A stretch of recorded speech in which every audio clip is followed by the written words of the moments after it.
ஐயா, மத்தவங்க YouTube, Facebook பார்க்கறதுனால உங்களுக்கு என்ன பிரச்சனை? தம்பி, யூடியூப்ல கன்டென்ட் வீடியோ போட்டு ஃபேமஸ் ஆனவங்கள விட, கன்டென்ட்டே இல்லாம வீடியோ போட்டு ஃபேமஸ் ஆனவங்க தான் இப்ப அதிகம். நம்ம நாலேட்ஜ வளர்த்துக்கிறதுக்காக வீடியோ போய் பார்க்கலாம்னு சொல்லி யூடியூப்லயோ, இன்ஸ்டாகிராம்லயோ போய் பார்த்தா, நாலேட்ஜே இல்லாதவங்க தான் அங்க வீடியோ போட்டுட்டு இருக்காங்க. இவங்களெல்லாம் பார்த்து நம்மளுக்கு வீடியோ போடணும்னு சொல்லி ஆசை வந்துச்சு.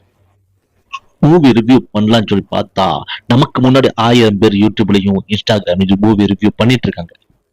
இப்படி நான் ஒவ்வொரு கண்டென்ட்டா யோசிக்கும் போதும், அந்த கண்டென்ட்லாம் ஏற்கனவே நெறைய பேர் பண்ணிட்டு இருக்காங்க தெரிஞ்சு, புதுசா எதையாச்சும் வித்தியாசமா யோசிக்கலான்ட்டு ஒரு முயற்சியா தான் இப்ப இறங்குனேன். மக்களுக்கு என்டர்டைன்மெண்ட் சேனலா இருக்கலாம்னு சொல்லி, மக்களுக்கு என்டர்டைன்மெண்ட் வீடியோவா எடுத்து நான் கிரியேட் பண்ண ஆரம்பிச்சேன். கிரியேட் பண்ணி ஆரம்பிச்சு நானும் சில வீடியோவ போட்டிருக்கேன். அந்த வீடியோக்கெல்லாம் 1000, 2000 வியூஸ் வருது. லைக்ஸ் பார்த்தீங்கன்னா, சொச்சமா விரல் விட்டு எண்ணக்கூடிய அளவுக்கு தான் இருக்கு. 5, 10 ஏதோ போற போக்குல பிச்சைக்காரனுக்கு பிச்சை போட்டு போற மாரி போறாங்க. இதுவே ஒரு பொண்ணு கொரோனா பீரியட்ல மூஞ்சிக்கு மாஸ்க போட்டு, அந்த மாஸ்க கழட்டி தன் மூஞ்சிய காமிக்கும்போது, சும்மா 1,00,000, 2,00,000 வியூஸ் அள்ளுது. ஐயா, இதுக்காக போய் எல்லாத்தையும் குறை சொன்னா அது நியாயமா? ஒரு நாள் ஒரு நாள் நீ கன்டென்ட் கிரியேட்டரா இருந்து பாரு.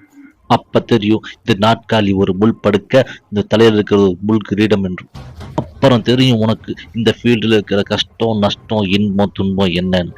அப்புறமா இந்த மக்கள்கிட்ட போய் சொல்லு நம்ம சேனலுக்கு சப்ஸ்கிரைப் பண்ண சொல்லி.